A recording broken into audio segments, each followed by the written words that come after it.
Hi friends, கண்டிப்பாக இன்றைக்கி இந்த பொருள் சமைச்சு சாப்பிட்டே ஆகணும்னு சொல்லிட்டு நேற்றே கறி கடையில் சொல்லி இந்த சுவரொட்டி இன்றைக்கி தான் கிடச்சிது. ஏன்னா இது அவ்வளோ டிமாண்டு. உடனே நம்ம கேட்டதும் கிடைக்காது. முன்னாடி சொல்லி வச்சா மட்டும் தான் நமக்காக அதை எடுத்து வைப்பாங்க.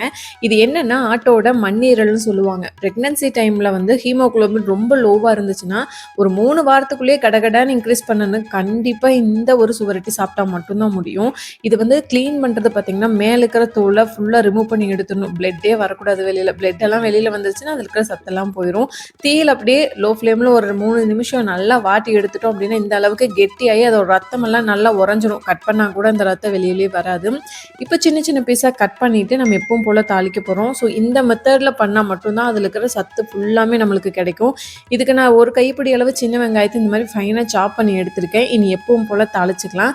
இந்த கட் பண்ண சுவரொட்டியும் போட்டுட்டு கொஞ்சமாக உப்பு, மிளகுத்தூள் மட்டுமே போட்டால் போதும். செம்ம டேஸ்ட்டாக இருக்கும். இந்த மாதிரி ஒரு டைம் சாப்பிட்டு பார்த்தீங்க அப்படின்னா சுவரொட்டி பிடிக்காதவங்க கூட கண்டிப்பாக சாப்பிடுவாங்க. ப்ரெக்னன்சி பிளான் பண்ணிகிட்ருக்கீங்க, ப்ரெக்னெண்ட்டாக இருக்கீங்கனாலும் கண்டிப்பாக இதை வாரம் வாரம் முடிஞ்ச அளவு நீங்கள் உங்கள் சாப்பாட்டில் சேர்த்துக்கோங்க. ரொம்ப ரொம்ப நல்லது.